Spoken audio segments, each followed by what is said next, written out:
तुझ्या विस्तारू भावने सद्गुरु माझा तुका त्यांच्या कृपादानी तुझ्या विस्तारू भावने सद्गुरु माझा तुका माझा तुका त्यांच्या कृपादानी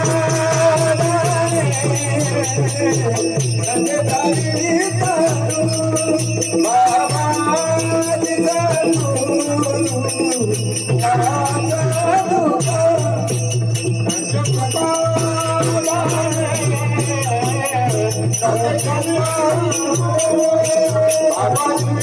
भावने सद्गुरु माझा तुका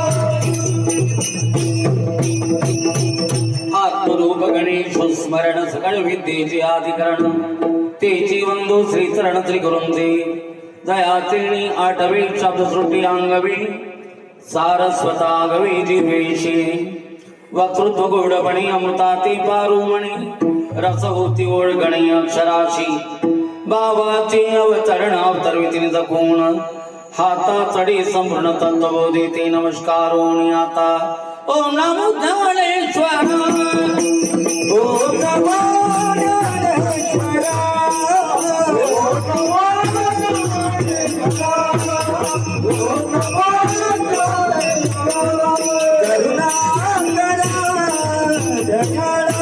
करुणा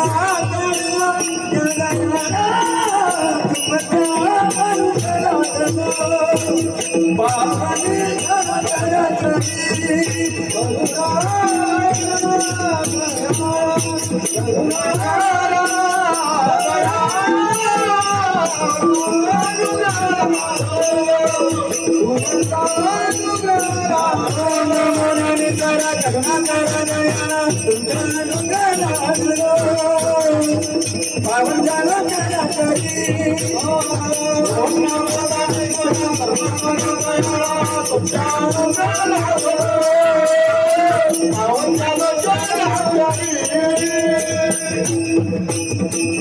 तुमचा अनुग्रह लादलो पावन झालो चराचरी उपजोनिया पुढती उगाला खाऊ दैवात वैकुंठी तो ऐसी नाही कवणकारी काल्याची विठला विठला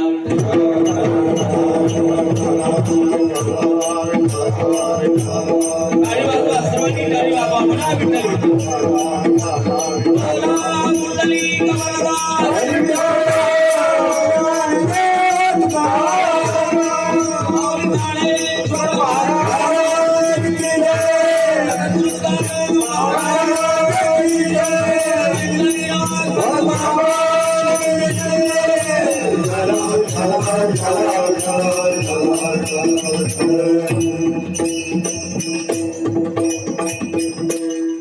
प्रस्तुत कीर्तन रूपी सेवेकरता घेतलेला अभंग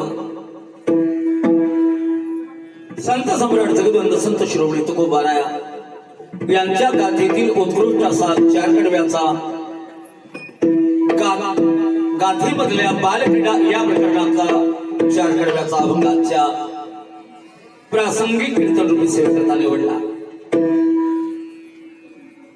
गेल्या 7 दिवसापासून चालत आलेला श्रीमद भागवत कथा भक्ती ज्ञान यज्ञ याची पूर्णाहुती आपण काल्याच्या कीर्तनाने करायला लागलो। वैकुंठवासी हरिभक्ती परायण विठ्ठलदादा अष्टणकर यांचा प्रथम पुण्यस्मरण सोहळा या अनुषंगाने आयोजित केलेला श्रीमद भागवत कथा भक्ती ज्ञान यज्ञ या यज्ञाचे आयोजन करते आदरणीय सुरेश राऊती अष्टणकर, विजूदादा अष्टणकर, सहकार्य करण्याच्या नात्याने रविदादा अष्टणकर आणि राजूदादा, तद्वतच सगळी अष्टणकर मंडळी, नगर निवासी जडता जनार्दन गुमगाव आणि कोतेवाडा सगळ्यांचं अतूट मिळालेलं प्रेम आणि प्रथम पुण्यस्मरणाच्या निमित्ताने एकत्रित झालेले आप्तेष्ट सगळ्यांना व्यासगादीवरून वंदन। योगायोगाने हरिभक्तीपर्यंत दंडाची घटेची आज यावेळेला उपस्थित आहे, तुम्हालाही धन्यवाद। मोतीरामजी संत नामदेव मंदिर हा पुसेजी आपण आले, आपल्यालाही धन्यवाद. सगळ्यांना व्यासगादीवरून वंदन करतो. उत्तम अशी गाणारी मंडळी, संख्येनं कमी आहोत आपण. एरवी आपल्याला संख्येला अडचण राहत नाही. 15-20 मंडळी तरी असतातच आपल्यासोबत, पण आपला घरचा सोहळा आहे. कमी लोकांमध्ये करून घेण्याचा एक मानस. उत्तम ध्वनी प्रक्षेपण सांभाळणारे बोरकरजी, मृदंगाचार्य अंकुश महाराज, आदरणीय हरिभक्ती परायण भैयाजी महाराज अष्टनकर, चंद्रहास्य महाराज, आपल्या घरचा अनिरुद्ध आणि हरिभक्तीपरायण चेतन महाराज, विण्याच्या साथीला आवर्जून सुरेश भाऊच उभे आहे. सगळ्यांच्या प्रती वंदन करतो आणि वाक्पुष्प माला गुंफतो. विठ्ठला विठ्ठला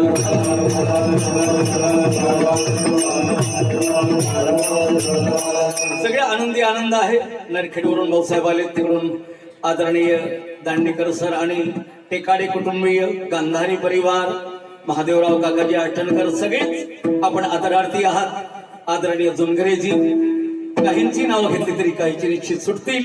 जे सुटले त्यांनाही धन्यवाद देतो आणि अभंगाकडे वळतो. विठ्ठला विठ्ठला. मोठीच माणसं सुटले. आदरणीय डॉक्टर साडे साहेब, किती मोठं नाव सुटलं. कीर्तन झाल्यावर कशी अडचण आली असती. कीर्तन झाल्यावर अडचण नसती आली. कामठीला गेल्यावर आपल्याला पाय झालं, पाणी तर भेटलं पाहिजे. साडेजींनाही धन्यवाद. सहकुटुंब आपण उपस्थित आहात. विठ्ठला विठ्ठला विठ्ठला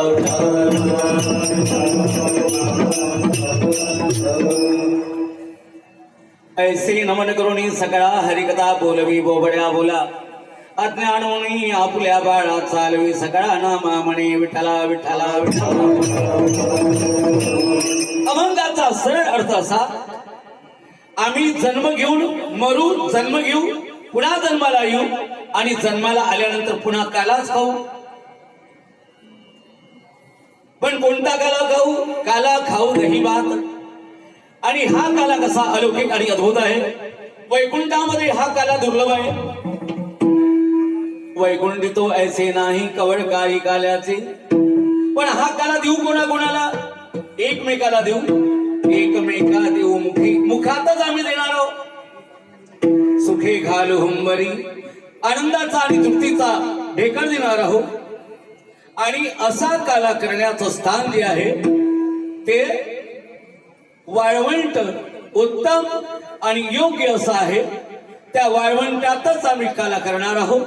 असल्या आशयाचा अभंग, याचा प्रामाणिकपणानं विस्तार करून तुम्हाला अर्थ भरवण्याचा मी अट्टास करतो. विठ्ठला विठ्ठला.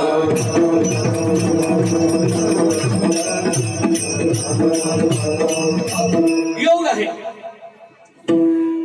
विठ्ठल दादा बहाणा आहे. मी पहिल्या दिवसापासून बोलायला लागलो. विठ्ठल बापू हा बहाणा आहे आणि परमार्थाचा एक नवीन धडा या 7 दिवसीय कथेच्या माध्यमातून आपल्याला शिकायचा आहे.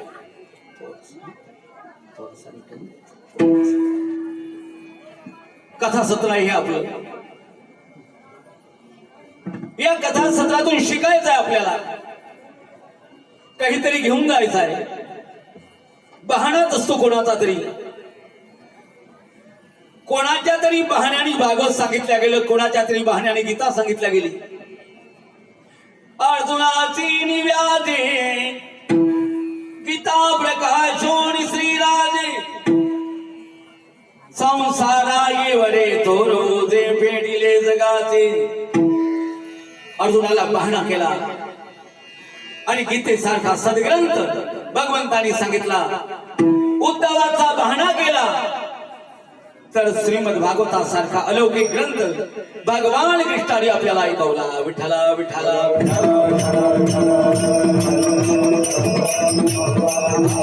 तसा या ठिकाणी बहाणा आहे विठ्ठल दादाचा. आणि ऐकवला श्रीमद भागवत ग्रंथ आणि त्याची पूर्णावती ज्या काल्याच्या कीर्तनाने करतोय आपण, तो काला अलौकिक आणि दिव्य आहे. या ठिकाणी परत जन्म घेण्याचा अट्टास तुकोबाराय करायला लागले.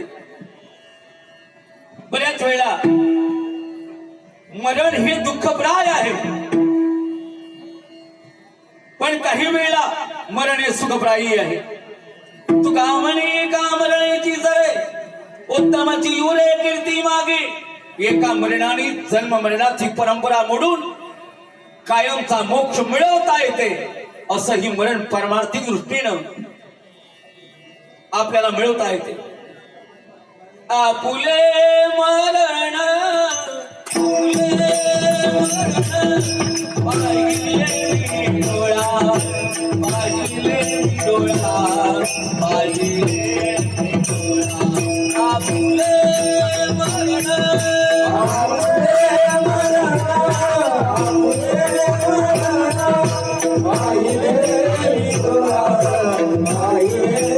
डोळा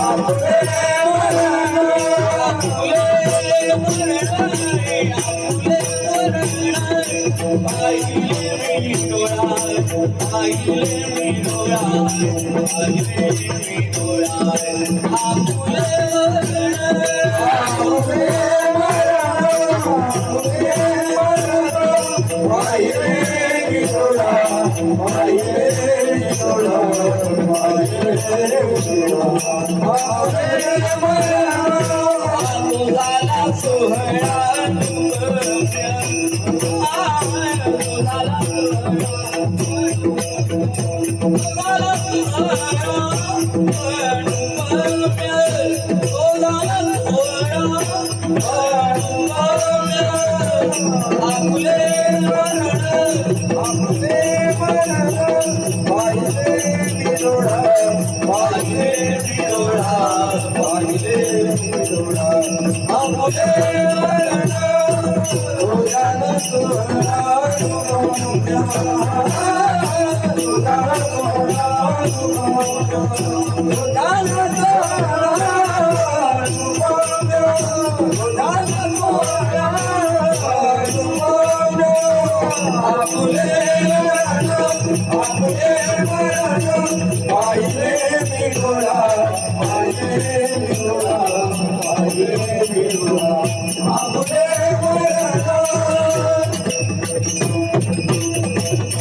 मी स्वतःच मरण पाहिलं आणि माझं मरण मी पाहणं हा अनुपम सोहळा मी अनुभवला. आता हे नेमकं मरण कोणतं आणि सोहळा अनुभवला तो कोणता? जीवदृष्टीने मरायचं आहे, जीवदृष्टीने मरायचं आहे आणि परमार्थी दृष्टीने जिवंत राहायचं आहे. देहावरती आपण सगळेच कायम आहोत. वेदांताच्या भाषेत बोलायचं झालं तर देहाचा ध्यास आम्ही धारण केला. मी आटणकर, मी शेंडे, मी जुनगरे, मी अमुक अमुक. हा देहाचा अध्यास आहे, देहाध्यास म्हणतात त्याला. या देहाच्या अध्यासाने आपण जिवंत आहोत. पण खरं तर पारमार्थिक दृष्टीनं जीवदशेनं मरणे मी कोणीच नाही. या जगतामध्ये जे आहे ते परमात्माच आहे आणि त्या परमेश्वराच्या भक्ती प्रेम सुखाचा आनंद घेता घेता मरेस तोवर वचनाचा आनंद घेतला तरी मन अतृप्त राहिलं. आणि तुकोबाराय बोलायला लागली, देवा पुन्हा जन्म घ्यावा वाटते रे. का? तुझ्या वचनाचा आनंद घेण्यासाठी, तुझी वारी पंढरीची पायदळ करण्यासाठी, नित्य हरिपाठ करण्यासाठी, नित्य ज्ञानेश्वरी वाचण्यासाठी. आणि आमचं मन तृप्त राहिल्यामुळे असं वाटतं देवा घेईन मी जन्म यादसाठी देवा तुझी चरणा सेवा सामाया, तुझी चरणा सेवा सामाया, तुझी चरणा सेवा सामाया, तुझी चरणा सेवा सामाया.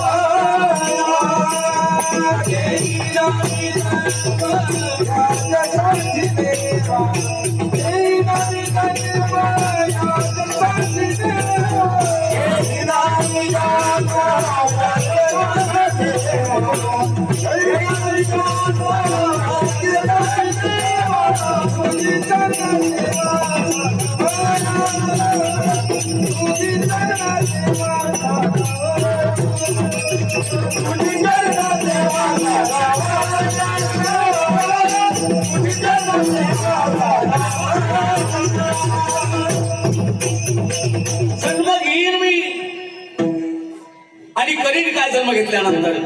फक्त आणि फक्त तुझी चरण सेवा करेल भगवंता. म्हणजे या जन्मात केलेल्या परमार्थाने मी अतृप्त आहे. जवळपास वारकरी वैष्णव मंडळी भगवत सेवेने कधी पूर्ण तृप्तीचा अधिकारच देत नाही, सदा अतृप्त राहतात. कितीही दिवस गळ्यामध्ये टाळ घालून दिंडीत आपण नाचलो तरी पुन्हा पुन्हा नाचण्याचा अट्टहास, पुन्हा पुन्हा भजन करण्याची मनातली भावना. कदाचित विठ्ठल बाबूच्या मनात तीच भावना होती, म्हणूनच हा भंग मी आज निवडला. दादाच्या मनात तीच भावना. एकादशी सारखं व्रत आणि तेही दवाखान्यात. जेवढा उपवास करू नये हा डॉक्टरांचा अट्टहास. खोटं बोलून एकादशीचा दिवस सांगितला नाही तर दुसऱ्या दिवशी एकादशी कधी झाली सांगावं लागलं चुकलं. नाही बा आजचीच असेल कदाचित, मी आज एकादशी करतो मग. आणि दादानी एकादशी तिथंच केली. काय असेल कर्मधर्म संयोग.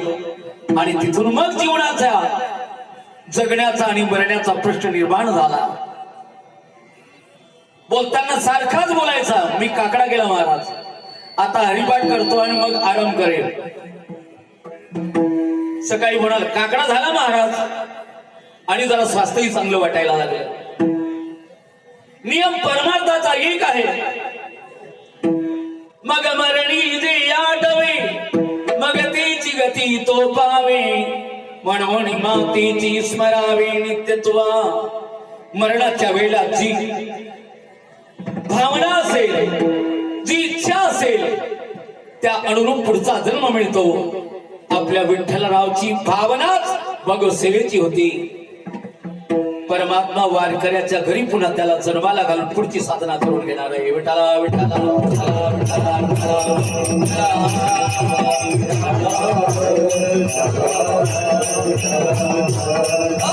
संतांनी मागणीच मागितली, घेईन जन्मांतरे. एक नाही अनेक अनेक जन्म घेईल. कशासाठी? तुझी चरण सेवा करण्यातून कधी माझं मन तृप्त होतच नाही. ती चरण सेवा पुन्हा पुन्हा करण्यासाठी घेईन जन्मांतरे. अनेक जन्म घेईल. जड निश्चयात्मक बुद्धीने संतांनी अट्टहास केला. पण जन्म घेतल्यानंतर आम्ही करणार काय आहोत? आपल्या जीवनाचं कर्तृत्व, जीवनाचं ध्येय संतांनी स्पष्ट केलं. काहींच्या जीवनाला ध्येयच नसतं, ध्येय नसतं.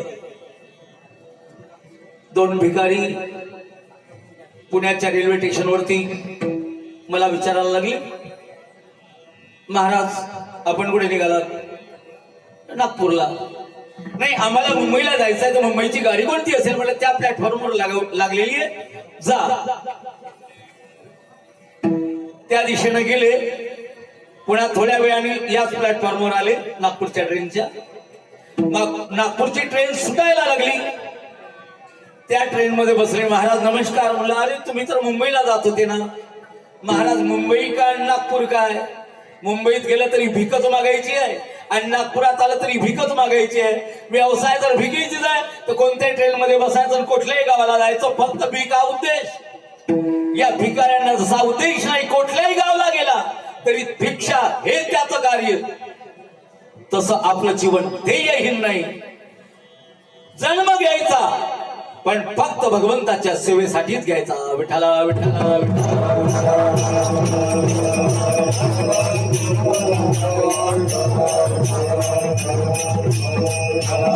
आणि ही मागणी, हा अट्टहास आपल्या साधू संतांनी अनेक अनेक वर्षापासून पाठपुरावा केला.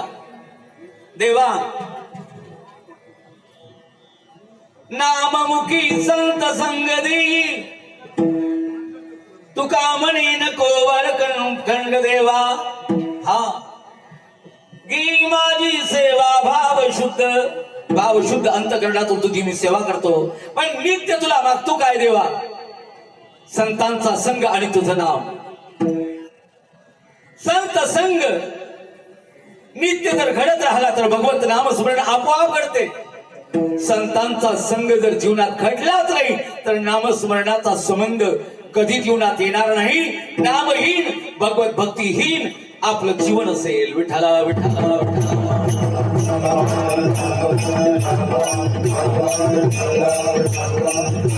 पण या ठिकाणी जन्म घेण्याची भाषा वापरली. जन्म घेणं तर कठीण आहे, जन्म घेणं सोपं नाही.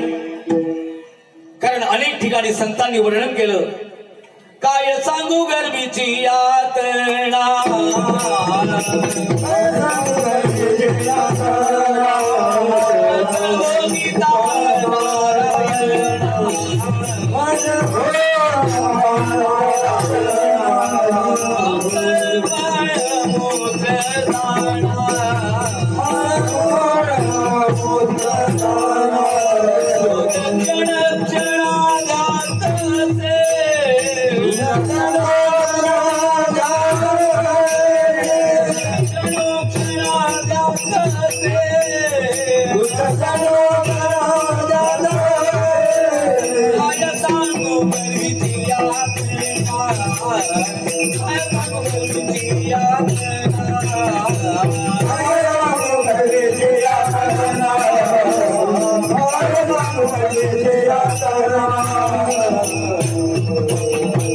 जन्माची यातना सगळ्यात कठीण. नरकातलं दुःख त्याच्यापेक्षा सोपं आहे. नरकातलं दुःख सोपं आहे, गर्भातलं दुःख सगळ्यात वाईट. त्या ठिकाणी काही एअर कंडिशनची खोली आहे का? काही नाही. आणि त्या ठिकाणी असली बैठक, असं उभं राहण्याची व्यवस्था ती नाही. त्या ठिकाणी बैठक कशी पद्मासन घातलेली, पण कसं तंगडे वर न डोकं खाली. आपण सगळे जण त्याच अवस्थेत होतो. कोणाला काही बोलायचं कारण नाही, फक्त आपल्याला माहित नाही म्हणून बरं आहे. फक्त माहित नाही आपल्याला कोण्या अवस्थेत आईच्या गर्भात बसलो होतो. त्यातल्या त्यात जन्म घेतल्यावरही सुख दुःखाचं दुःख, सुखाचे क्षण तर कधी दुःखाचा डोंगर आपल्या पुढे उभा राहतो. मग जन्म घेणं हे इतकं कठीण असल्यावरही संत जन्माची अपेक्षा करतात. याचं कारण काय? याचं कारण आहे, तुमच्याजवळ परीस आहे. तुमच्याजवळ जर परीस आहे आणि तुमच्या पुढे 3 प्रकारच्या धातू ठेवले आहे. 1 क्विंटल सोनं ठेवलं आहे, 2 क्विंटल चांदी ठेवली आहे, 10 क्विंटल लोखंड ठेवलं आहे. तर तुम्ही 3 धातूपैकी कोणत्या धातूचा ढीग स्वीकार कराल? 3 ढीग तुमच्या पुढे आहे. 1 सोन्याचा, 1 चांदीचा, 1 लोखंडाचा. सोनं 1 क्विंटल आहे, चांदी 2 क्विंटल आहे, 10 क्विंटल लोखंड आहे. तर तुम्ही कोणता ढीग स्वीकार कराल? कोणता ढीग घ्याल? सोन्याचा, बरोबर आहे ना? गंमत तिथं आहे, तुमच्या जवळ परीस आहे. तुमच्या जवळ जर परीस आहे तर तुम्ही ढीग कोणता घ्याल? लोखंडाचा. कारण तुमच्याजवळ परीस आहे. त्या परिसाचा स्पर्श लोखंडाला केला की एका सेकंदात 10 क्विंटल लोखंडाचं सोनं बनवाल. तसं मानवी जीवन हे विकृत आहे, पण भगवत नामस्मरण रूपी संत संगतीचा परी जर तुम्हाला मिळाला तर मानवी जीवन सुखकर होऊन तुम्ही देव व्हाल. म्हणून मानवी जीवनाची अपेक्षा संत करायला लागले. विठ्ठला विठ्ठला.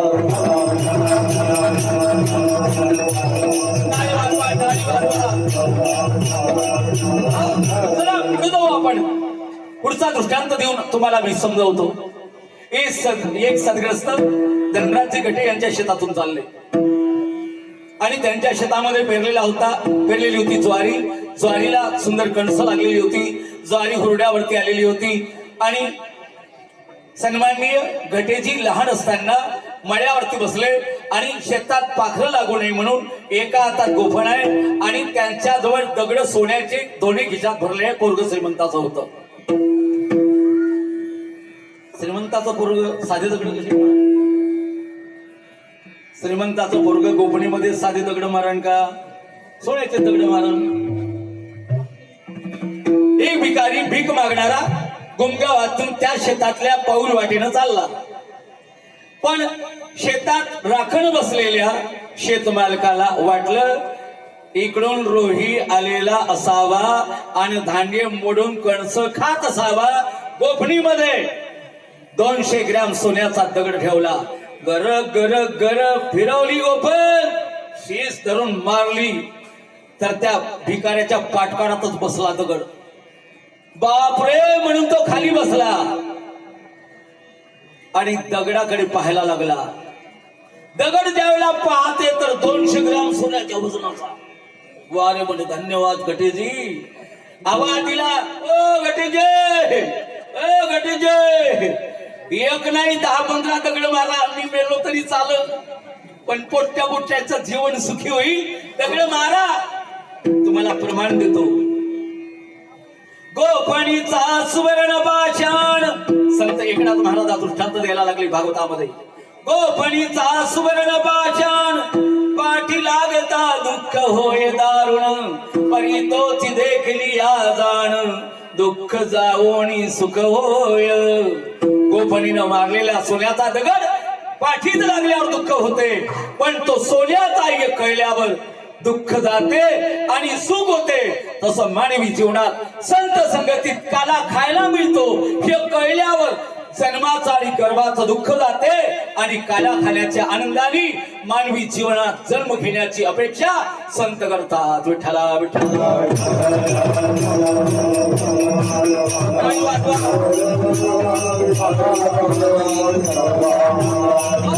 हा आनंद आहे. म्हणून पहिल्या दिवसापासून मी म्हणायला लागलो, मस्ती के साथ भागवत कथा सुनो, छोड़ दो दुनिया को, क्या करना है दुनिया से लेना देना. आम्हाला तर एकच आहे, आम्हाला एकच आहे, नित्य हरिकथा ऐकणे आणि ऐकवणे. कारण भगवंताची कथा ही आमची आई आहे.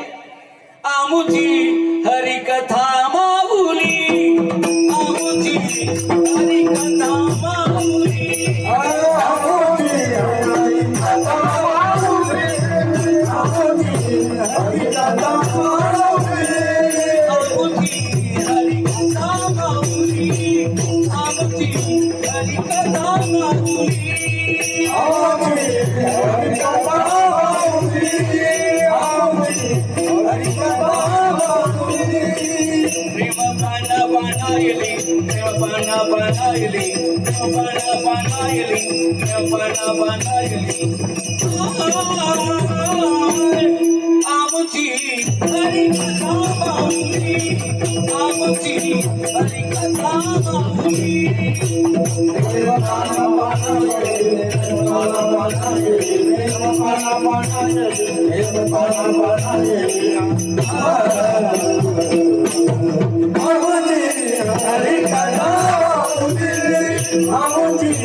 भगवंताची कथा, भगवंताची गुणानुवाद, कीर्तनातून भगवंताच्या कथेचा संवाद. ही कथा आमची आई आहे आणि ही कथा देते काय? भक्ती प्रेम सुखाचा पाणा सोडते तर आपलं अंतकरण पिघळते आणि प्रेमाश्रू आनंदाश्रू डोळ्यातून वाहायला लागतात. कंठी प्रेम दाटे नयनी निरलोटे, हृदयी प्रगटे राम रूप, मग राम नामी उपजे आवडी, सुख घडो घडी वाढू लागे. हा कथेचा महिमा आहे. म्हणून आपल्याला नित्य आवडावी कथा. आणि एक सांगू तुम्हाला, ज्या पुरुषाचे ज्या स्त्रियांचे कान नित्य भगवंताची कथा ऐकून अतृप्त राहतात ते खरे कान आहे. पांडुरंगाचं दर्शन करून डोळे अतृप्त राहते, पुन्हा त्याच्या दर्शनाची आशा डोळे करतात ते खरे डोळे आहे. किती वेळा तीर्थयात्रा केली तरी पुन्हा पुन्हा तीर्थयात्रेला जाण्याचा भाव पाय करतात ते खरे पाय आहे. सेवा करण्याचा भाव हात करतात ते खरे हात आहे. असा सर्व इंद्रियाचा विषय जर भगवान झालेला असेल आणि भगवत सेवेचा आनंद घेत असेल तर ते खरं शरीर आणि ते खरं डोकं आहे. हा, ते खरं डोकं. हीरे मोती से शोभा नहीं आत की, करे, मुख वो मुख नहीं जो रहे व्यर्थ बातों में, मुख वो है जो हरि का सुमिरन किया करे। हीरे मोती से शोभाने हाथ की, हाथ वो है जो प्रभु को वंदन किया करे। या सर्व इंद्रियाचा विषय जर देव झाला असेल तर ते खरे इंद्रिय आहे। आणि एकदा गर्भवासाचं तरी दुःख कशाचं, गर्भवासी आम्हा दुःख नाही येता जाता, गर्भवासात आम्हा दुःख नाही का, हृदयी असता नाम तुझे, गर्भवासी दुःख नाही येता जाता, हृदयी असता नाम तुझे। गर्भवासातलं दुःख तरी वाईट असलं तरी हृदयामध्ये तुझं नामस्मरण असल्यामुळे ते आम्हाला दुःख वाटत नाही। हा, पालखीत बसल्यावर मार्गाची जशी चिंता करायचीच नाही, पालखी बैसता मार्गीची चिंता। पालखीत बसलेला एखादा ग्रस्त मागे पुढे खांदा देणारे कहार आहेत, कहार म्हणतात त्यांना, खांदा देणाऱ्यांना। डोंगराचा रस्ता असू द्या की सपाट मार्ग असू द्या, पालखीत तू बसून चालला, दुःख कशाचं, पालखी वाहून नेणारे जे थकतात ते थकतात बिचारे, तुला तर झोपाच काढायची आहे ना। तस आईच्या गर्भात असताना देखील सतत नामस्मरण ज्याच्या मुखात आहे त्याला आईच्या गर्भात होणाऱ्या वेदनेचा आभास होत नाही, म्हणून गर्भवासाचं आम्हाला दुःख वाटत नाही। विठ्ठला विठ्ठला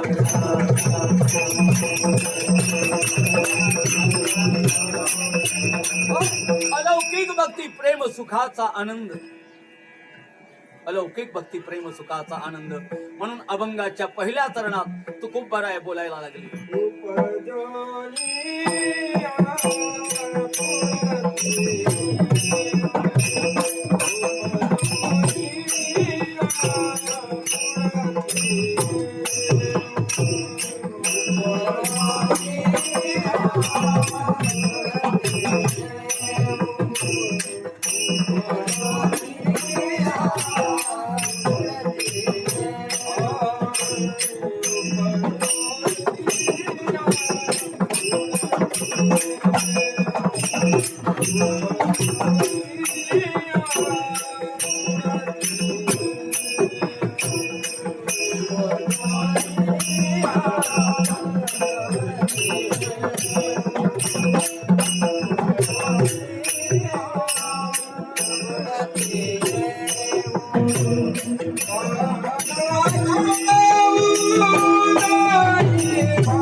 पांडुरंगा अतृप्त हो आम्ही एवढी सगळी भक्ती केल्यानंतर पुन्हा या देहाचा त्याग, पुन्हा जन्म।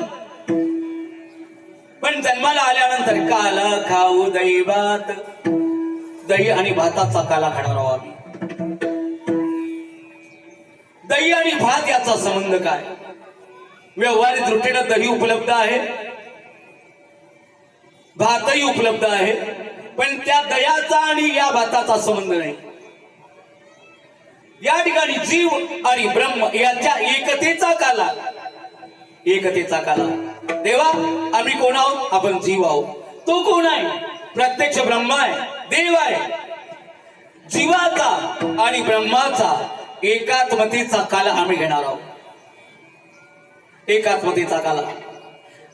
देव आणि भक्त जर एक झाला आणि ब्रह्मभाव समाधी सुख जर भक्ताला मिळालं तर त्याला जगतातलं कोणतंही सुख त्यापेक्षा मोठं वाटत नाही, अजिबात वाटत नाही. नित्य तो सुखाचा आनंद भोगण्याचा अट्टहास मनुष्य करतो. आज विषय सुख भोगण्याला प्राधान्य आपण सगळ्यांनी दिलं, विषयाच्या सुखाला परमोच्च सुख मानलं. त्या पलीकडे कोणतं सुख असेल याची व्याख्या आपल्याला माहित नाही. बस विषयाचे सुख येथे वाटे गोड, पुढे वगड यमदंड, पुढे वगड यमदंड, पुढे वगड यमदंड, पुढे वगड यमदंड. विषयाचे सुख येथे वाटे गोड,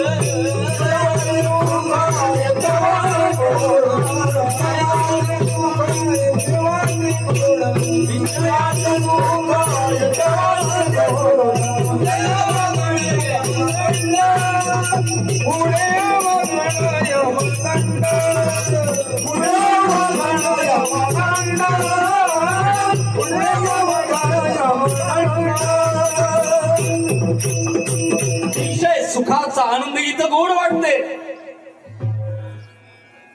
इंद्रियाला सुख देताना गोड वाटते, पण इंद्रियाला सुख देताना घडलेल्या पापाचा दंड भोगताना मग मात्र रडायला येते. कारण यमाच्या यातना आपल्याला होतात. त्या उलट संतांची कृती आहे.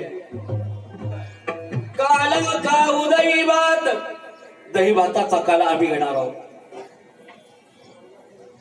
देवा तुझं नाम, आम्ही तुझे लाडके भक्त, आणि तू देव भक्त आणि तुझं नाम, या तीन गोष्टीचा संगम कथेत होतो. कथा त्रिवेणी संगम, देव भक्त आणि नाम, ते तिचे उत्तम चरण रजवंदिता. हा ज्या ठिकाणी भगवंताची कथा कीर्तन आहे, ज्या ठिकाणी देव आहे, ज्या ठिकाणी लाडके देवाचे भक्त आहे, अरे त्यातली माती जर अंगाला लागली तरी माणसाचं जीवन पावन बनते. तुका म्हणे निवेतनु रज कणू लागता, इथली माती जरी अंगाला लागली तरी आपलं जीवन पावन बनते. विठ्ठला विठ्ठला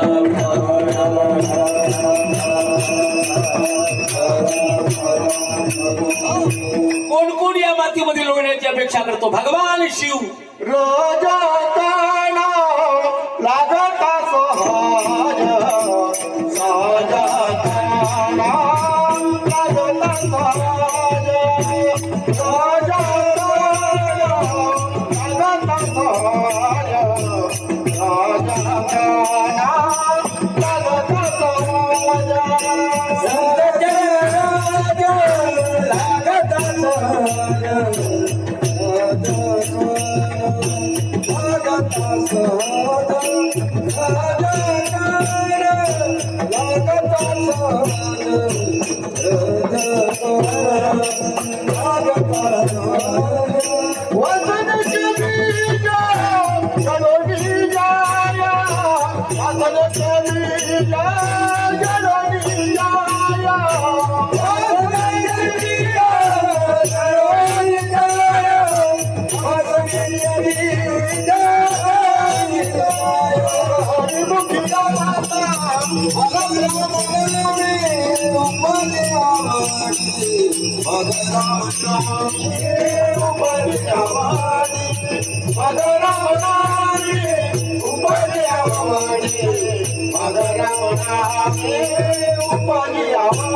इथली माती जरी अंगाला लागली, संत चरणरज लागता सहज वासन याची बीज रवणी जाय, किंवा तुका म्हणे निवेतनु रज कणू लागता.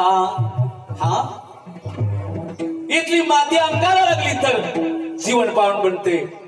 अरे आपण सामान्य लोकांनी त्यात तोडावं, यात काय नवल.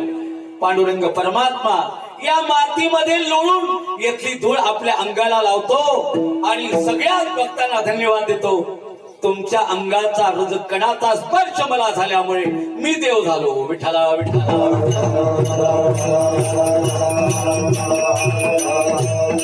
भरपूर प्रमाण आपल्याला देता येतील, पण घड्याळीच्या काट्याचा विचार करत पुढे जाऊ. अलौकिक महिमा इथल्या रथाचा हा आनंद वैकुंठामध्ये नाही. देव आणि भक्ताची एकता या ब्रह्मभाव समाधी सुखाचा आनंद घेऊ. वैकुंठामध्ये हा काला दुर्लभ आहे, ही अवस्था दुर्लभ आहे. मला सांगा, साखर खाण्यात मजा आहे की साखर होण्यात मजा आहे?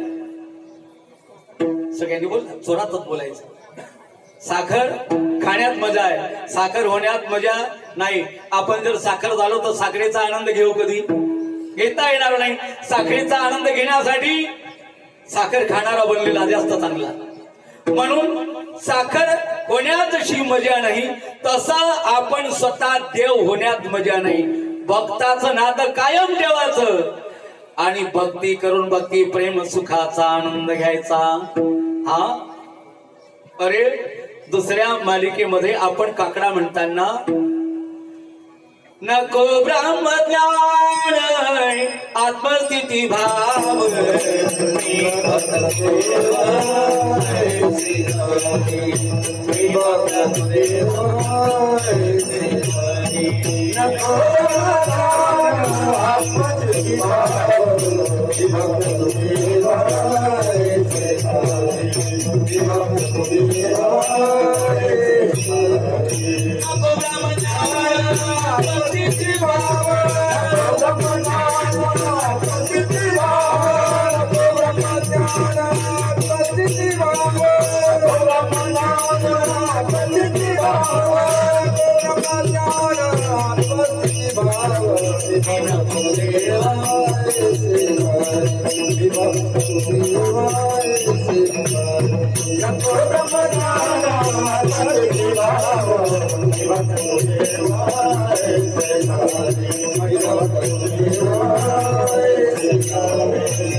देवा, मी भक्तचा भक्तच राहावा आणि तू देव राहावा.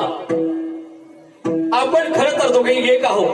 अद्वैत तत्वज्ञानाने दोघेही एक आहो, पण भक्ती प्रेम सुखाचा आनंद भोगण्यासाठी मी भक्तच राहील आणि तू देवच राहा. आणि या दोघांच्या नात्यामध्ये आपण आनंद भोगू. देव भक्तपणाच्या नात्याचा आनंद भोगू. याच्याकरता आम्ही जर वैकुंठात गेलो तर आम्हाला हा आनंद भोगता येणार नाही. जसं साखर झाल्यावर काही करायचं शिल्लक नाही, सोनं झाल्यावर काही करायचं शिल्लक नाही, तसं वैकुंठ म्हणजे देवच. वैकुंठ हे देवाचं स्वरूपही आहे, वैकुंठ देवाचं नावही आहे, वैकुंठ देवाची स्थितीही आहे. आणि संतांनी जागजागी वैकुंठाचा निषेधच केला. प्रमाण देतो तुम्हाला, काही काळजी नका करू. नको वैकुंठीचा वास,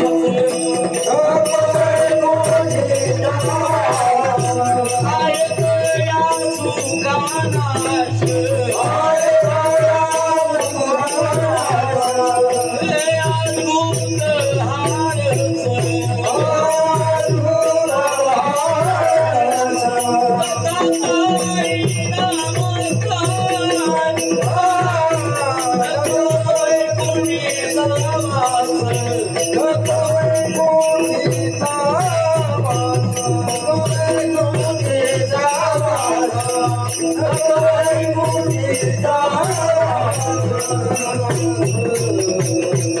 वैकुंठाचा निषेध केला. माझ्याकडे लक्ष द्या, प्रमाण देऊन गेलो आपण. वैकुंठाचा निषेध. देवा, तुझ्या वैकुंठात यायची आमची इच्छा नाही. का? कोतेवाड्यातल्या विठ्ठल मंदिरातील या कार्यक्रमाचा हा आनंद त्या वैकुंठातल्या सुखापेक्षा मोठा आहे. वैकुंठ नको वैकुंठीचा वास, आहे तया सुखानाश. त्या सुखाला नाश आहे, त्यापेक्षा प्रभूचा आनंद. हा आहे तया सुखानाश अद्भुत हारस कथा काळी नामाचा भगवंताच्या कथा आणि कीर्तनातून देवा तुझ्या नामाचा गजर आणि लीला ऐकतो त्या वैकुंठातल्या सुखापेक्षा आपण आता जे ऐकायला लागलो ते सुख मोठं आहे विठ्ठला विठ्ठला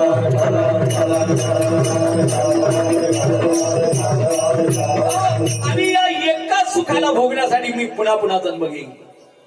विठ्ठल दादा गेले म्हणजे गेले नाही, पुन्हा येईल. निघालेच ते समजायचं यात्रा करायला मृत्यू लोकाची. कारण मृत्यू लोकातील वारकरी संप्रदायात किंवा भक्ती प्रेम सुखाचा आनंद घेण्याकरता संतांनी जी मांदी आणि मांडली या साधनेपेक्षा जगात कोणतीच साधना मोठी नाही. बस अभंगाच्या दुसऱ्या चरणात तुकोबा वैकुंठीत असे नाही.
आनंद वैकुंठात नाही जो आता आपण घ्यायला लागलो. असं आहे काही गोष्टीची किंमत आपल्याला सहज उपलब्ध असल्यामुळे येत नाही. सहज उपलब्ध आहे म्हणून येत नाही किंमत. मला सांगा पौर्णिमेच्या चंद्राची लोक जास्त पूजा करतात की रोज निघणाऱ्या सूर्याची? शाबास पौर्णिमेच्या चंद्राची. आता मला सांगा पौर्णिमेला एकदाच चंद्र निघतो बिचारा, पूर्ण निघतो रोजच. कमी घडीचा त्याच्यापेक्षा जास्त, कधी कमी होतो कधी जास्त होतो. पण सूर्य रोज निघतो, रोज आपल्याला प्रकाश देतो, त्याची किंमत वाटत नाही आणि पौर्णिमेच्या चंद्राची किंमत अधिक वाटते. तसंच सहज सहज भगवत कथेचा आनंद आपल्याला मिळत असल्यामुळे भगवत कथेची किंमत आपल्याला कळत नाही. मी सांगू तुम्हाला, इंग्लंड आणि अमेरिकेमध्ये राहणाऱ्या भारतीय लोकांना विचारा, अरे जीव तळमळते. कधी कधी भारतात जातो, कधी कधी भागवत ऐकतो, कधी कधी गंगेत स्नान करतो आणि कधी कधी चंद्रभागा पाहून पांडुरंगाचं दर्शन करतो. मन झुरते, कारण त्या ठिकाणी ते उपलब्ध नाही, इथं उपलब्ध आहे म्हणून आपल्याला किंमत नाही. विठ्ठला विठ्ठला विठ्ठला.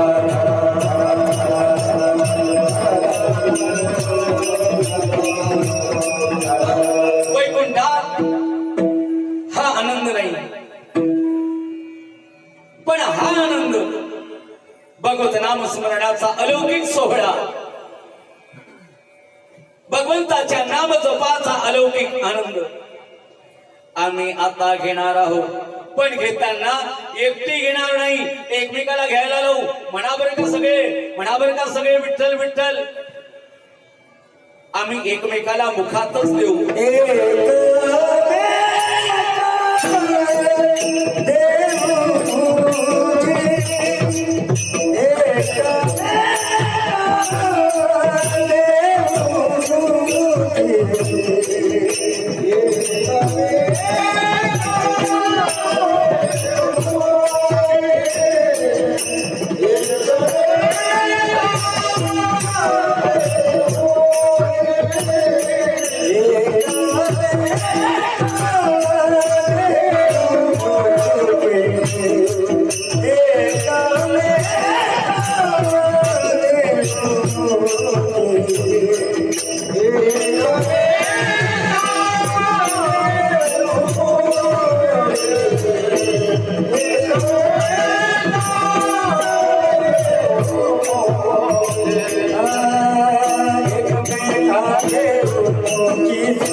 एकमेकाला आम्ही मुखाने नामस्मरणच घ्यायला लावू. म्हणा करा विठ्ठल स्मरण. हा खरं तोंडाची शोभा कशाने? भगवत नामस्मरण केल्याने. हा डोक्याची शोभा कशाने? भगवत चरणावर डोकं नतमस्तक होत असेल तरी खरं डोकं, नाहीतर तुंबा आपण जुन्या लोकांनी पाहिला. आता नवीन मुलांना तुंबा काही माहित नाही का? जुन्या काळामध्ये आपल्या नदीच्या काठानं वेली राहत असतील, उकंडे पडलेले असायचे, त्यावरती तुंबे लागायचे. हा तुंबा कडू भोपळा. बस ज्याचं डोकं देवाच्या पायावर नतमस्तक होतच नाही त्याला तुंबा म्हटलेलं आहे. बस मुख ते आहे जे नित्य भगवंताचं नाव घेते. आपणही घ्यायचं, इतरांना घ्यायला लावायचं. एकमेका देव मुखे, पण मुखात दिल्यावर सुखे घालू हुंबरी. परम तृप्तीचा डेकर देऊ. वा काय आनंद आहे, काय आमचं जीवन आहे, काय आमचं जीवन आहे. हुंबरी देऊ, तृप्तीचा डेकर देऊ. पण हा काला करण्याकरता एक स्थान निवडलं संतांनी. बलत्या सलत्या जागेवरती काला होत नाही. ते स्थानही आहे आणि ती अवस्थाही आहे. अभंगाच्या शेवटच्या चरणात बोलायचं.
वैकुंठात हा काला नाही, पण या ठिकाणी अभंगाच्या शेवटच्या चरणामध्ये वाळवंटाची उपमा दिली.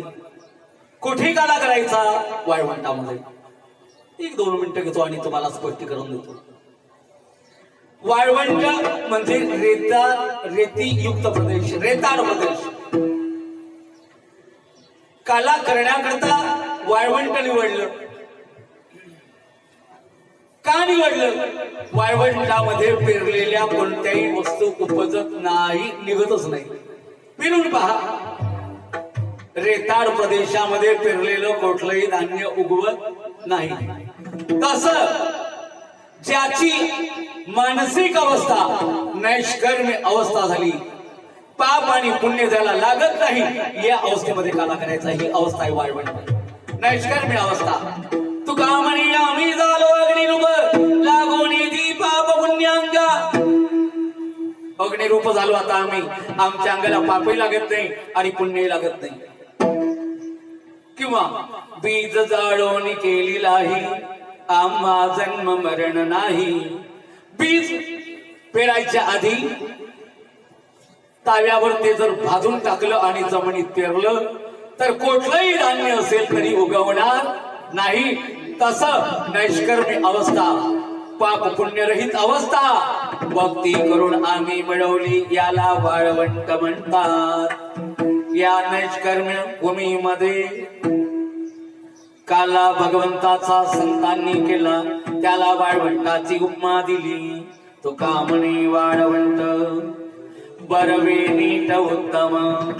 बरवही आहे, नीटही आहे आणि उत्तमही आहे. काला करण्याकरता ही अवस्था आपली यावी. ही साधना करताना आपल्याला अवस्था प्राप्त होते. कशाने? रोज हरिपाठ केल्यामुळे, रोज काकडा केल्यामुळे, रोज ज्ञानेश्वरी पारायण केल्यामुळे ही अवस्था आपल्याला येते. आता आपल्याला काही शिल्लक राहत नाही. बस पाप पुण्य रहित अवस्था, आणि ती प्राप्त करण्याकरताच ही साधना रोज करायची. आणि ही साधना करणारा स्त्री पुरुष मुलगा मुलगी सामान्य जरी दिसत असले तरी त्याचा पुण्याचा अधिकार असामान्य असतो. आणि ही असामान्य अवस्था वारकरी संप्रदायाच्या या साध्या सोप्या साधनेनं दिली. एकदा विठोबा रखमाई भजन करा, 10 मिनिटात मी माझा प्रसंग आवडतो. सगळ्यांनी जरा हात वर करूया. आपण विठ्ठलदादाच्या निमित्ताने आपली अवस्था अशी व्हावी. ताडकन सगळ्यांनी हात वर करून घ्यायचे, दोन्ही हात वर करायचे. हात वर का करायचे? सरेंडर. भगवान आता तुम्हाला काय करायचंय ते करा. म्हणा विठोबा रखमाई.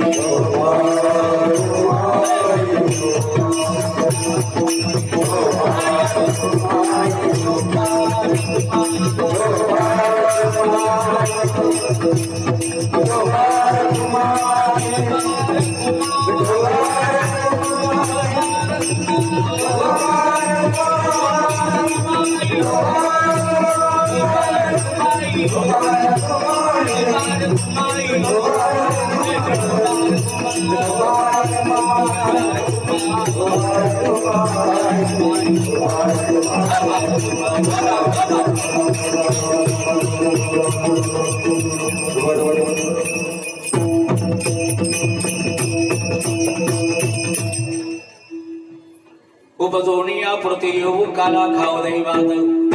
वैकुंठितो ऐसे नाही कवळ काही काल्याचे. अक्षरा अभंगाचा भावार्थ झालेला आहे. काल्याच्या प्रसंगाकडे आपण वळतो आहे. काल्याचा प्रसंग दिव्य आणि अलौकिक आहे. वाळवंटच देवानी काल्याकरता निवडलं याचं कारण आहे.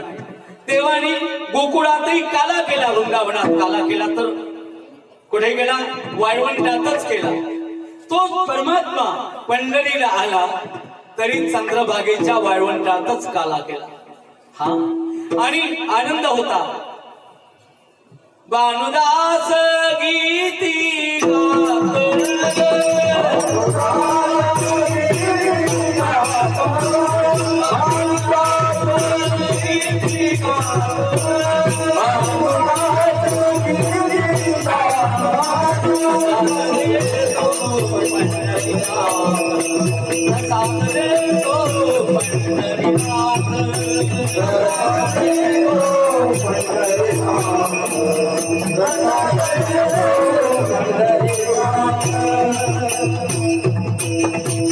पहिली तर नामदेवरायच्या अभंगाने काला गेला. हा, नामदेव कीर्तन करी पुढे देवनाचे पांडुरंग. जणी म्हणे ज्ञानदेवा बोला अभंग. हा, आणि कीर्तनाचा असा रंग चढला. पंढरीत पांडुरंग परमात्मा नाचायला लागले, आणि नाचता नाचता कमरेचा पितांबर कधी सुटून पडला हे देवालाही माहित.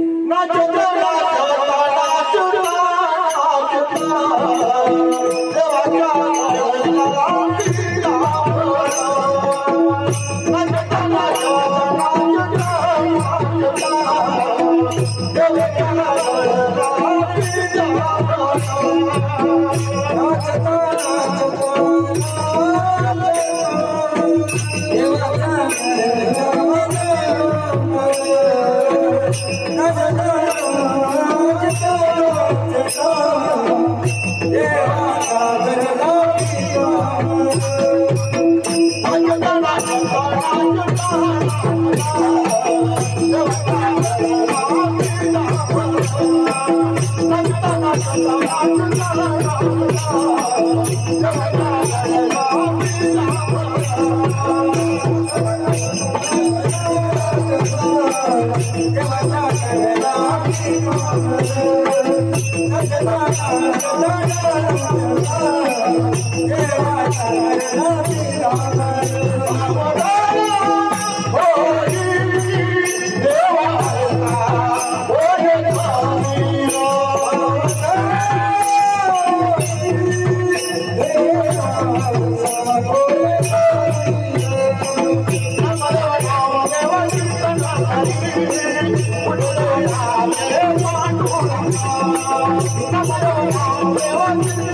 बाबर संत संगतीचा परिणाम अचूक असं प्रमाण दिलं दादांनी. नामदेव कीर्तन करी पुढे देव नाची पांडुरंग. हा सावध होई देवा ऐसे बोले कबीर. हा देवाचा पितांबर गेला देवालाही माहित नाही. याचा अर्थ तसा भजन करताना आपण देहभान विसरून जायचं. आमचं देहभान नाही विसरत. इकडे कुचकुच करत तिकडे कुचकुच करत. काही लोकांना घरी बोलायला सवडच नसते. कीर्तनात बसले का चर्चेला सुरुवात केली. तिच्या सुनच तिचं बिनुसलं होतं का माहित नाही तुला. इकडे धक्का मारते चोपडायला मला ऐकू देणार. आम्हाला घरी कुठं बोलता येते. आता बोलायची सवड मिळाली नाही का. कीर्तन म्हटलं का भादर भादर करायला सुरुवात नाही का. म्हणून कीर्तनातले श्रोते काही प्रकारचे असतात. काही श्रोता, काही श्रोता, काही सरोता.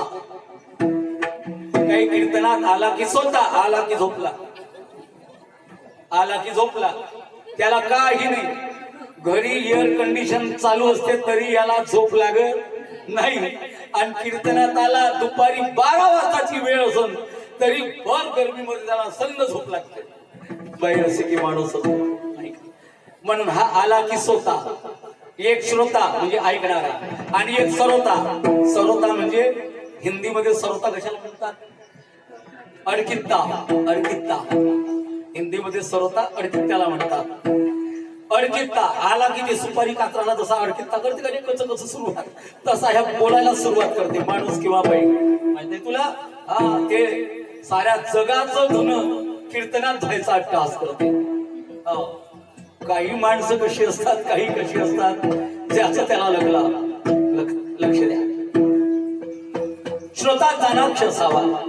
भगवंताच्या रंगामध्ये रंगलेला स्वतः पांडुरंग परमात्मा रंगले तर त्यांना देहाचं भान राहिलं नाही. कबीर बोलायला लागले सावधान देवा अहो तुमचं धोत्र सांभाळा. एवढं देहभान गावं. तू कामणी योगी संसारिक जो वरी नाही निरसला देय भाव. तुकोबाराय म्हणतात जेथपर्यंत सगळे संसारिक आहो आपण जेथपर्यंत देहाचा भाव विसरला नाही.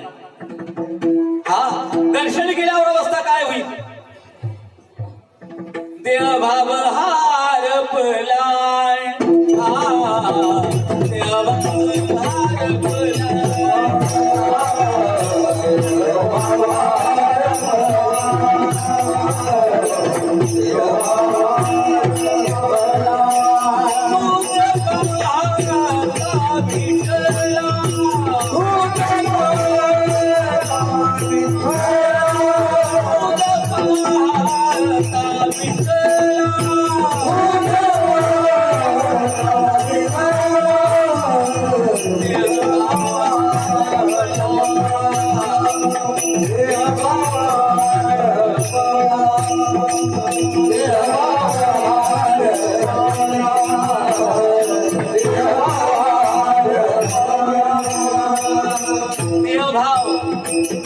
पांडुरंगाचं दर्शन केल्यावर आपला काय हरपावा देह भाव.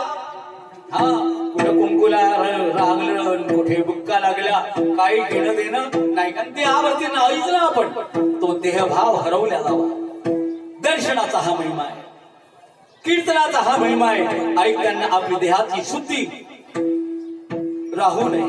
बस देहाचा भाव विसरल्या जावा. वाळवंटातच कीर्तन चालू आहे नामदेवरायाचं. हा एकची टाळी झाली चंद्रभागे वाळवंटी माझा ज्ञानराज गोपाळाशी लाह्या वाटी. आपल्याला कला वाटायला ज्ञानदेव या ठिकाणी उपस्थित आहे. त्याच्यानंतर पुन्हा चंद्रभागेच्या वाळवंटात दुसरा कला झाला. संत एकनाथ महाराजांचे पंजोबा भानुदास महाराज कीर्तन करतात आणि पांडुरंग परमात्मा आपल्या हाताने काला वाटतात. बस यमुनेच्या वाळवंटात तिकडे काला गेला. त्या काल्याचा महिमा चालू की काय. काला करीती संत जण सवी त्यांच्या नारायण. प्रत्यक्ष परमात्मा संतांच्या संगतीत आहे आणि हा काला अनमोल असलेला वैकुंठात जो दुर्लभ आहे, देवाला सत्य लोकांचा दुर्लभ आहे, ब्रह्मदेवाला आणि स्वर्गात दुर्लभ आहे इंद्राला, तो आपल्या सगळ्या वारकरी वैष्णवाला सोपा करून भगवंत काला देतो आहे. विठ्ठला विठ्ठला.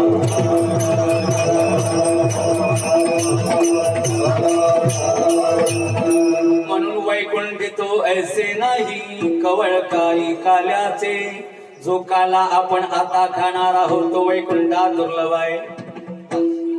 आणि असा दुर्लभ काला आणि तो प्रसाद कोणाच्या स्मरणामुळे आपल्याला मिळतोय? विठ्ठल दादाच्या स्मरणामुळे मिळतोय. म्हणून आपला विठ्ठल दुर्गतीला जाईलच कसा? प्रश्न चिन्ह आहे, अजिबात नाही. विठ्ठला विठ्ठला विठ्ठला. आणि कोणाही करता येईल काला नाही. कोणते तर इतके नालायक निघाले, बापाची इस्टेट चालते पण बापाची तेरवी चालत नाही. श्राद्ध अजिबात नाही. पुण्यतिथी शहरात तर करोडो रुपयाची इस्टेट बापाची असते, पण खाली शिरून आले, घरी बसले का चिवडा खाल्ला का यायचं सारच संपलं. कोण करावं बाबाजी असं. बापाचा तुला बँक बॅलन्स चालते काढवा, बापाची तेरवी नाही चालत तुला. तेरवी झाली का चौदाव्या दिवशी अकर्मासे बरेच पुणे येतात. बाबाजी अकर्मासे करत आपल्याला. म्हणलं का तुला का भूत झोमलं का? कालच तेरवी झाली तो बापाची कथ्या आणि आज तुला अकर्मासे करायची हौस. तुला जमत नाही. 1 वर्ष श्राद्ध. बाजी 1 वर्षापर्यंत माय बाय कुठून पुढ्या घडवत जाईल, त्याच्या मड्यावर पात्रावर वाढत जाईल. असं म्हणजे त्या बापाचा बँक बॅलन्स, बापाने जन्म दिलेला त्याचा देह तुला चालते नालाय का? पण बापाचं पात्र महिन्याचं टाकायला नाही जमत. आई जर जिवंत असेल तर बापाचं पेन्शन तुला चालते. ते म्हणणं म्हणजे पेन्शन नाही चालत महाराज. बाप मेला पेन्शन त्याचं त्याच्या संग जमते का? काही लोक तर अशी अडचण आहे, स्वतः म्हणजे शिक्षित बेकार आहे, बापाच्या पेन्शनवर घर चालवतात आणि इतकी सेवा करतात, इतकी सेवा करतात. आणि ते मनातून करतात की वरवर करतात, हे देवालाच माहीत, पण सेवा करतात. राजे लक्ष द्या. कोणत्याही बहाण्यानं देवाची आपल्या मायबापाची सेवा करा. आई वडिलाची इस्टेट चालते तसा आई वडिलाचा परमार्थही आपल्याला चालावा. आई वडिलाची तेरवी केली पाहिजे. आई वडिलांचा वर्ष श्राद्धाचा सोहळा केला पाहिजे. वारी जर करत असेल आपला बाप तर आपण पंढरपूरच्या वारीला दरवर्षी गेलं पाहिजे. विठ्ठला विठ्ठला.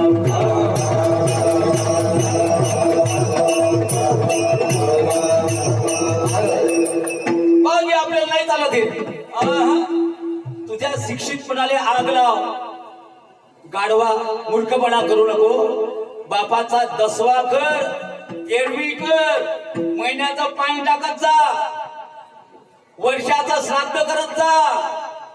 अखजीनं अखर बघायला त्याच्या नावाचा कळसा आणि कागोरी टाकत जा. नाहीतर पितृदोष लागल्यावर तुला झुरत बसावं लागल. विठ्ठला विठ्ठला.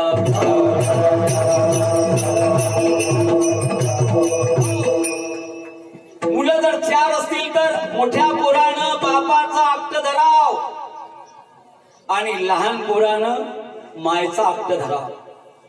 मधल्या पोरानं मदत करावं.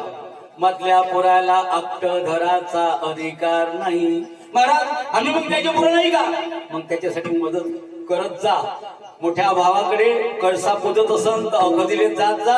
आणि लहान भाऊ अखर पकाला कागोरी टाकत असेल तर तिथं पात्राची पूजा करायला जात जा. गाढवपणा करू नको. मधल्या पोरांनी जर हे कार्यक्रम सांभाळले तर त्याच्या वंशाला बट्टा लागते. विठ्ठला विठ्ठला.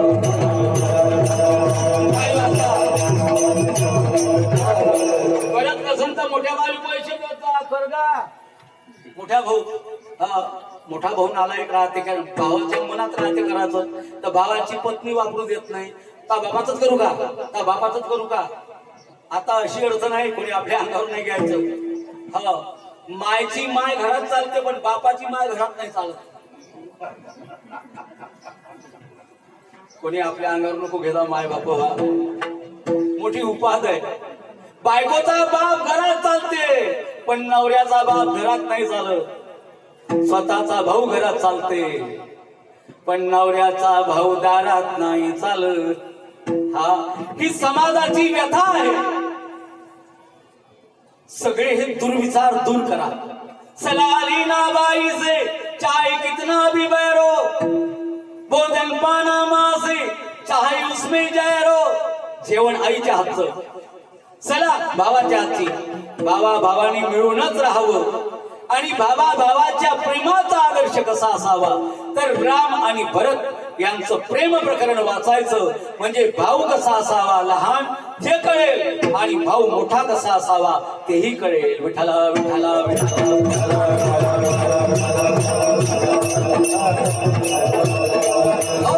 केलंच पाहिजे गड्या वर्ष श्राद्ध करा आपले पितर निश्चित आपल्याला आशीर्वाद देतील महाराज आपण केलेल्या पितरांचं कर्म आपल्याला फल देते का हो बरेच लोक शहाणे झाले शिक्षित माणूस शहाणा होत नाही शिक्षित माणूस जास्त गटांगड्या खाणारा होते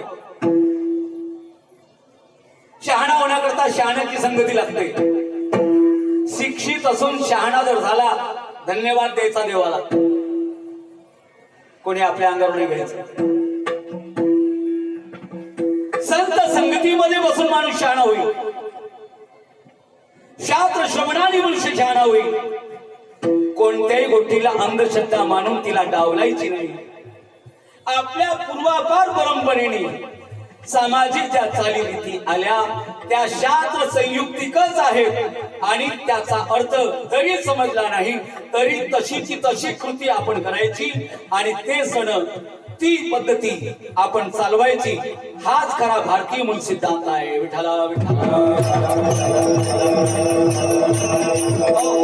आज भगवंत आपल्याला काला द्यायला या ठिकाणी उपस्थित आहे श्याम सुंदर श्रीकृष्ण परमात्मा यांच्या दिव्य लीला या प्रसंगाला वर्णन करावे लागतात त्या लीला गोकुळातल्याच अपेक्षित आहे त्या दोन प्रकारच्या केल्या ये दशे चरित्र केले नारायणी रांगता गोधने राखिताही काल्याच्या प्रसंगाला रांगताना केलेल्या लीला सांगाव्या आणि गाई चारताना केलेल्या लीला सांगाव्या बाबाजी रासक्रीडाने सांगतायत का आज रासक्रीडा सांगावी पण आज त्याचं औचित्य नाही आज काल्याचा प्रसंग सांगावा कारण आपल्या गोपाळांनी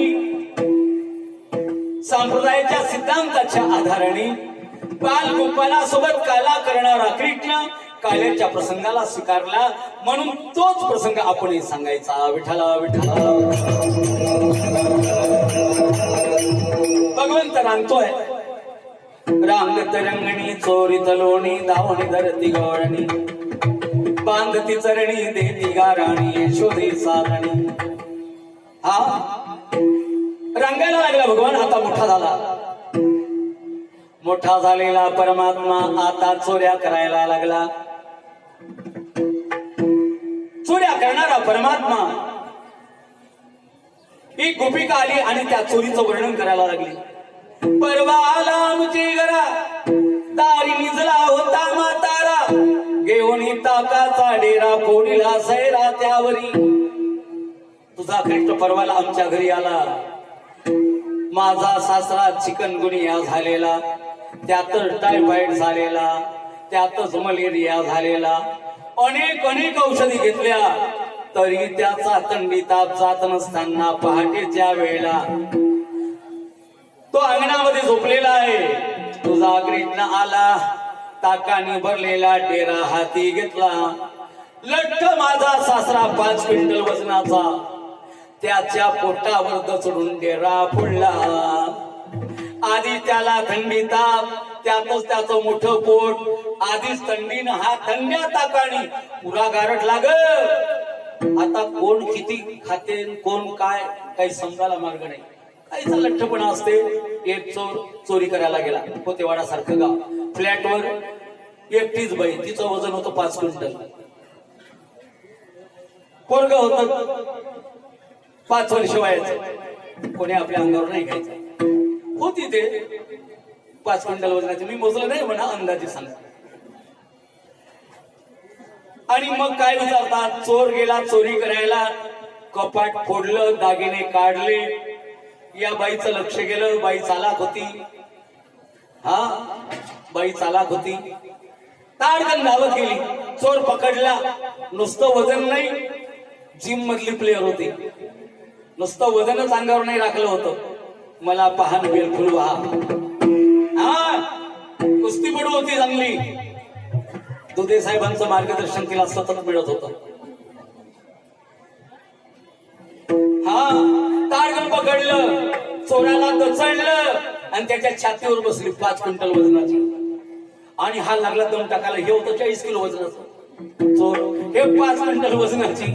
आणि जे लागलं दम टाकायला, आणि तेवढ्यातच पोराला आवाज दिला, बाळू अरे इकडे रे, इकडे ये, पोलीस स्टेशन मध्ये जा बेटा, जवळच आहे. दुधे काका बसले आहे तिथं, जा काकांना बोला, बरं बोला. पोरग जायला लागलं.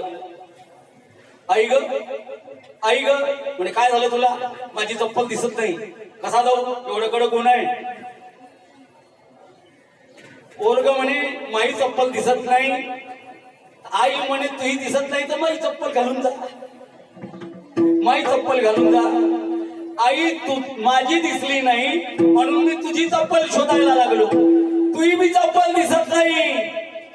चोर बोंबलला, अरे पिंट्या रे, तो पाया लागतो रे, त्याच्या बाजूलाच माझी चप्पल ठेवली आहे रे, तू माझी चप्पल घाल आणि पोलीस स्टेशन मध्ये जा रे. तुही आई का पुन्हा 10 मिनिटं माझ्या तारावर बसली तर मी काही चिता नाही राहत रे. जा, माझी चप्पल घालून जा. आता कोण किती लठ्ठ असेल याचा काही नियम नाही.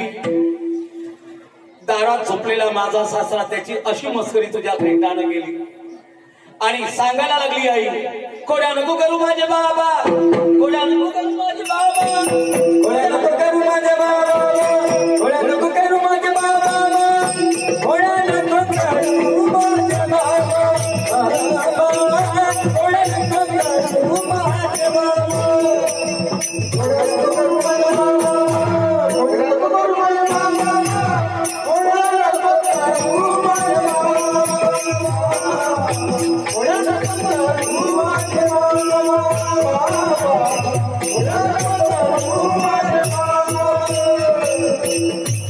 यशोदा मातेने पकडला. यशोदेनी धरिला करी, बैसविला मांडीवरी. यमुनेची माती गाशी का का का, माती खातो यमुनेची, दाखव तुझ्या तोंडात. आ केलं तर अनेक ब्रह्मांडाचं दर्शन आपल्या तोंडामध्ये भगवान कृष्ण आणि आईला करून दिलं.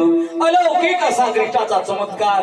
आणि सगळ्या वाढत्या देवाच्या खोड्या आई वैतागली आणि म्हणायला लागली, कृष्णा काय करू रे? ऐसे ऐकता गाणी यशोदा नाही निघाली पाणी. कृष्णा खोड्या देता कोणी एका जनार्दनी चरणी. प्रेमबाई कोणाची आवरेना, गरजाता सापडेना. यशोदे बाळ तुझा काना, कोठवर सोसू धिंगाणा. लहान लहान गाई मग मोठ्या गाई आणि चालण्याकरता निघाली भगवान. वृंदावनात गाई चरून तृप्त झाल्या, यमुनेवरती आणल्या, पाणी पाजल्या आणि सगळ्या गायी रवंत करत बसल्या. रवंत म्हणजे रोहिका, इकडे काय म्हणतो आपण, रोहिकाच म्हणतो ना आपण. हा, पहिले जनावर रोहिका करत होते, आता माणसं बाया रोहिका करते. पाणठेल्यावर गेले का ते 20 रुपयाची पुडी घेतली. काय म्हणतात त्याला, खरवडा. त्याचा शुद्ध शब्द आहे गो टखा. आणि सगळ्यात भीक मग या गोष्टीचा ज्यानं घेतला त्याला भेटतच नाही. थोडसा भाव देणं, थोडसा भाव देणं, थोडासा काही जास्त घेतो मी. हा, बाकीचा तूच का, म्हणजे बाकीचं म्हणजे पन्नी तू का, माल आम्ही खातो, ह्या ओढते तो ओढते तो ओढते, आणि असा जर दानशूर असेल तर तो 2-4 गुटके वाटूनही देतो. हा दानात का देऊ नये? गुटखा जर दानात द्यायचा झाला तर गुट खा या शब्दाच्या गु आणि शेवटच्या खाच्या मधातला तो कमी करून टाकायचा.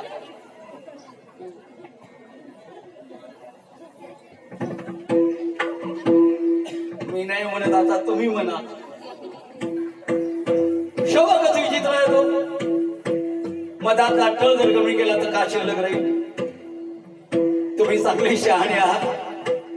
असलं खाण्यापेक्षा चांगलं काही खावं. गाई रवंत करत बसल्या आणि रवंत करणाऱ्या गाई शांततेने बसल्यावर भगवंता आपल्या बालमित्रासोबत खेळ खेळायला लागले.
नाना प्रकारचे खेळ खेळताना सगळे गोपाळ थकले. तेव्हा 5:25 व्हायला लागले. आवरा आता खेळ. भरपूर खेळ आपण सगळे जर म्हणायला लागलो तर 6 वाजल्याशिवाय राहत. सगळे म्हणून बाप्पा महाराजांना काही हाताला घड्याळ नाही का काय? तेव्हा आपण आता आवरू. सगळे गोपाळ कमलाच्या फुलासारखे गोल बसले. मध्यंतरी परमात्मा उभे राहिले. सगळ्यांच्या शिदुरीचं मिश्रण केलं आणि भगवंता आपल्या हाताने काला सगळ्या गोपाळांना चारायला लागले. आपल्यालाही तोच काला परमात्मा देतो आहे. भाग्यशाली आहोत आपण. फक्त हाताला खाताना शर्त एवढीच ठेवा, इथून उठून गेल्यानंतर किंवा गळ्यात माळ असेल त्यांनी माळ सांभाळा, माळ नसेल त्यांनी माळ टाकून घ्या. कालचा जावई बापूंनी होकार दिला, आज माळच टाकली देई ना. जावईंचं काय काळी वाजून स्वागत करा. जावई आठवण करायचे होय ना. तुम्हाला काही स्वाभिमान नाही?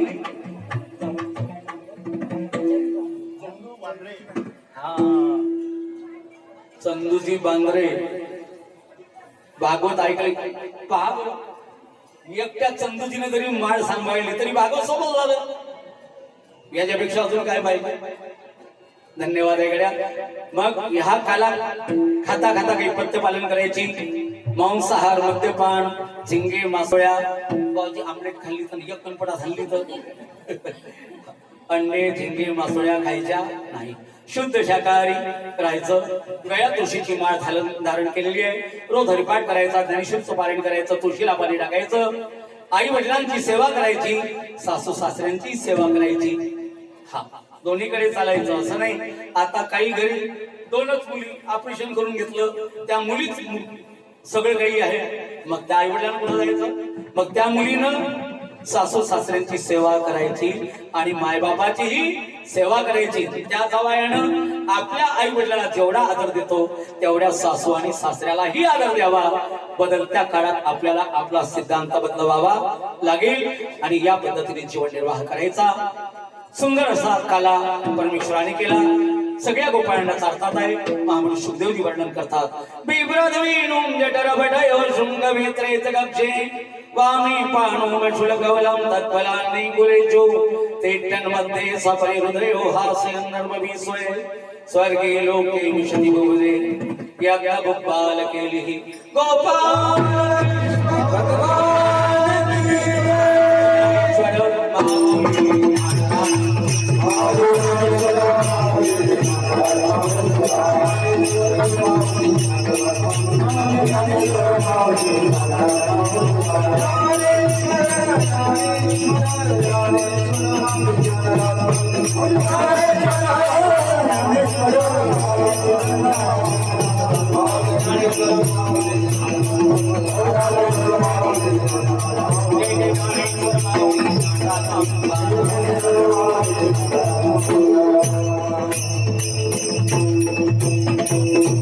उपजोनिया पृथ्वी काला गाव दैवात वैकुंठितो ऐसी नाय कवड काय कालाचे एकमेका देवकी सुखी घाल हुंबरी तुका म्हणे वाळवंट बरवेणी उत्तम वैकुंठितो ऐसे नाही कवड काय काल्याचे. काल्याचा प्रसंग आणि अभंगाचा भावार्थ वेळच्या अनुषंगाने करण्याचा प्रयत्न केला. यात जे योग्य असेल ते आमच्या गुरुवर्यांचं म्हणून आपण स्वीकार करावं.